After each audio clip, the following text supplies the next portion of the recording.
Idea, but you don't know how to turn it into $1 million payday. How do you become an entrepreneur in this country? Well, our next guests have joined forces to tell you just how to do that. It's their brand new book. You got to go buy this. It's called More Important Than Money, An Entrepreneur's Team. Go buy it right now on Amazon.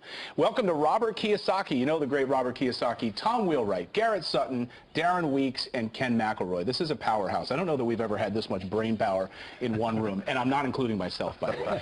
Good to see all of you guys this morning. Robert, I want to start with you. Of course, the author of Rich Dad, Poor Dad, the famous book, the book that changed, I think, so many Americans' lives. If they haven't read it 20 years ago, you can still buy it today, go out and read it.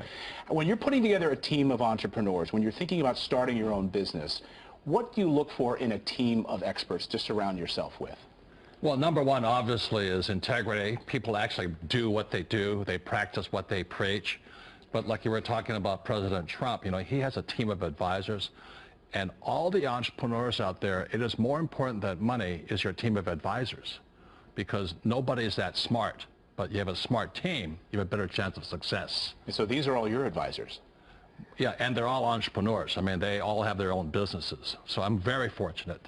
And Tom Wheelwright, one of the smartest tax minds in this country. You've been a guest here on Fox & Friends before, author of the book Tax-Free Wealth, teaches Americans how to take advantage of this tax code, which is written for entrepreneurs in this country. Most people, most Americans cry about the, 7 pages of the tax code where we send money to the government. The rest of the tax code is written for us to build businesses in this country. Right. I mean, the tax law is really a series of incentives for entrepreneurs and investors. That's what it is. And if you've got $1 million idea, the tax code will actually give you a tax deduction as a tax break and a tax credit. It's called the Research and Development Deduction and Credit. So there's lots of things you can do if you're an entrepreneur to reduce your taxes and put money in your pocket. And most people make the mistake. If they're a small business owner, they're a plumber, they'll take a check in their own name and they're leaving money on the table. Heavens. Absolutely.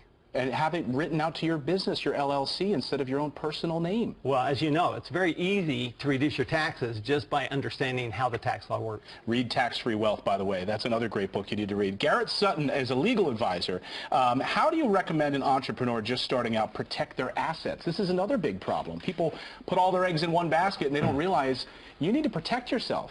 It is, Clayton. We live in a very litigious society, and you need to use a corporation or an LLC if you're starting a business, investing in real estate.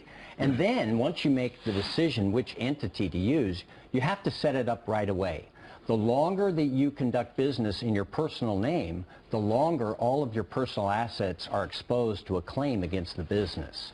So you want to get that entity set up right at the start. And if you don't, you're putting your own personal assets at risk, your house, your home, the thing, you know, in your own bank account, right? Right. It's very easy to get started and you think you'll set up the entity later. Too many people then forget to set it up and everything's exposed. Darren Weeks, you're a raising capital advisor.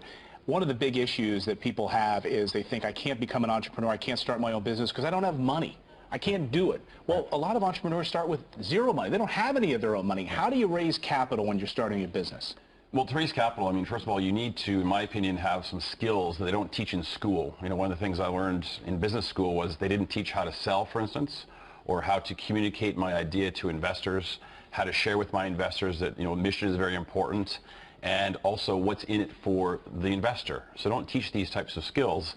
And unfortunately, most entrepreneurs' dreams die because they don't have the finances. So I teach people how to raise the capital so they can live their dreams with their business. And actually rubbing elbows with people, sitting down and getting advice from people. Nothing happens with you sitting on the couch behind a computer. You've got to get out and actually have lunch and coffee and develop those relationships. Absolutely. So your network is your net worth, as I've been taught. And unfortunately, most people just think the bank is the only answer. And to me, that's unfortunately not the case. Well, something near and dear to my heart is real estate investing. Ken McElroy, real estate advisor on this team. What is the #1 mistake that you see with businesses when it comes to real estate investing? So what I see is that they don't use debt properly. You know, there's good debt and there's bad debt. And, you know, of course, bad debt is like credit card debt, and that's what a lot of people do. It's very expensive. Good debt is actually using debt to buy assets. So the banks are set up very interestingly. They take people's deposits, and that's actually what the poor does. The poor puts money into a bank. The rich borrow it. That's the system. And so if people understood that, they would borrow more money and they would try to stay ahead of inflation, because inflation is killing people. You know, they have to, if you're making 1% in a savings account and your inflation's at 4, you're going backwards. It's just that simple. Right. You have an investment, Robert. I know this is something you talk about on the Rich Dad radio program all the time, something you've written about, this idea that all debt is bad. And it's not. Yeah. No, it's not. I mean, debt is money, but you have to use it appropriately. You know, debt's like a handgun. If you use it improperly, you get killed. You use it properly, you're protected. So debt is very, very important for the entrepreneur. The book is called More Important Than Money, An Entrepreneur's Team. I can't wait to dive into it. Robert Kiyosaki, Tom Wheelwright, Garrett Sutton, Darren Weeks, Ken McElroy, an all-star team. Great to see you guys this morning. Thank you. Thanks, Clayton.